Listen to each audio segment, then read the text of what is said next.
Se eu tiver de morrer por causa disso, morrerei. Esther 4:16. Quanto mais tempo passamos meditando nas Escrituras, maior se torna a coragem para enfrentar a vida e os dias. A força do cristão está diretamente relacionada com o compromisso que ele tem com Deus e com suas leis. É fato que possuímos incontáveis exemplos na palavra de Deus para atravessarmos os mais variados momentos da vida. Essa passagem do livro de Esther é uma dessas. Relembremos um pouco a situação. Amã tinha se tornado o primeiro-ministro pelo rei e todos tinham de se ajoelhar perante ele. Este era um costume visto diversas vezes na palavra de Deus, mas feriu o princípio de adoração exclusiva que os judeus tinham a Deus. E eis que um judeu chamado Mordecai não se ajoelhava perante Amã. Essa situação era de grande desconforto para Amã. A sua honra conquistada não era nada para ele, se apenas uma pessoa no reino não se ajoelhasse perante sua presença.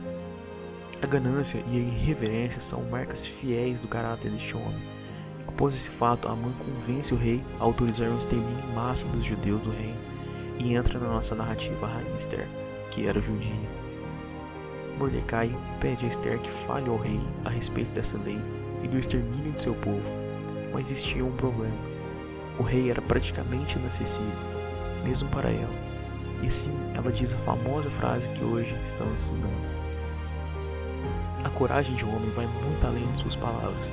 Algumas vezes, porém, elas são por si mesmas um passo na direção da confiança em Deus. Houveram homens que foram como o Senhor Jesus, levado como um cordeiro mudo, e outros que pronunciaram palavras, porém todos têm algo em comum. Sua fé em Deus superou o medo e os fez correr riscos para que o nome do Senhor fosse exaltado. A coragem é de fato uma virtude dos servos de Deus, por isso analisemos com maior profundidade a passagem e entendamos como a verdade liberta o homem do medo e encoraja os que caminham para a vida eterna. Primeiramente, entendamos o medo. O medo é a ausência de fé de que Deus está no controle. Mas como ter fé de que Deus está no controle? Ajude-me onde preciso ter fé. Marcos 9:24. A fé é um dom de Deus e precisamos pedir por ela. Ela é o nosso firmamento em qualquer período de nossas vidas. É interessante notar que alguns cristãos têm maior fé no dinheiro, nos bens e em si mesmos que em Deus, e é fácil se perder em tais veredas. Não vemos de maneira visual o nosso Deus Altíssimo, por isso devemos nos manter em comunhão com Ele através da oração. Sem fé é impossível agradar a Deus, e é fácil compreender isso. Se perdermos a fé em algo, nós abandonaremos esse algo imediatamente. Imagine por si próprio. Se não houvesse a fé de quem se receberia um digno salário de seu trabalho, por que trabalharia? Colocaria suas forças em outro lugar que honrasse o tempo investido na labuta. A fé é a arma que o cristão tem para enfrentar o mundo, mas muitas vezes ela é negligenciada e o cristão fica sem armas para enfrentar as circunstâncias. Segundo ponto a ser analisado é o sentido de viver. O que é viver? Porque para mim viver é Cristo e o morrer é lucro. Filipenses 1:21. É fácil entendermos a visão de Mordecai quando entendemos essa passagem. Se o meu viver é Cristo e alguém quer me impedir de viver para Cristo, por que mais eu viverei? O que vale a pena? Para que os meus dias são gastos em tanto trabalho e esforço correndo atrás do vento? Tudo é vaidade de vaidade. O viver é Cristo e por ele temos a vida e a vida em abundância. O sentido de irmos e virmos para onde quer que seja deve ser Cristo e o seu nome. Ainda um outro ponto a ser analisado é o compromisso. Se cremos que o viver é Cristo, por que ainda insistimos em temer? O medo é a ausência de fé em Deus, e não quer dizer que não devamos ser sábios e nos prevenir contra as situações da vida. Isso seria um descaso com a inteligência, além de uma profunda falta de responsabilidade. Me refiro a medos infundados e outros por vez com o sentido de existirem, mas ao invés de serem tratados com o Altíssimo, são tratados com outros homens e que não têm o resultado devido.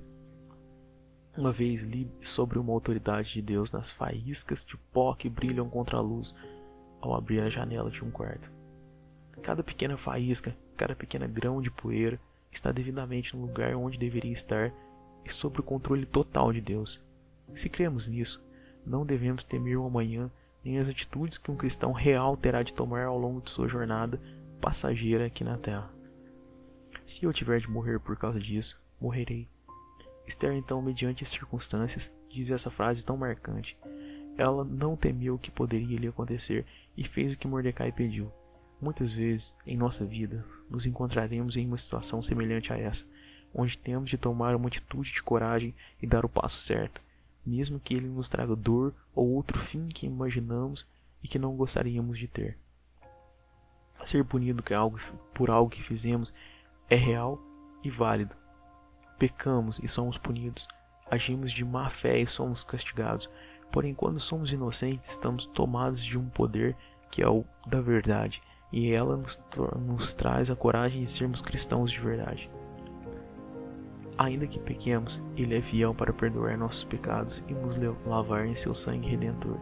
Se tiver de morrer, morra, mas faça a vontade soberana de Deus e viva para sempre ao seu lado. Estaremos livres quando chegarmos em casa. Seremos completos quando a vida passar e ser vivido do outro lado do tempo, na eternidade, onde desfrutaremos de perfeita paz, perfeita santidade e eterna graça ao lado do nosso Senhor Jesus. Se inscreva no canal, curta e compartilhe o vídeo. Nos siga também nas redes sociais, link na descrição do vídeo. Deus abençoe a todos. Amém.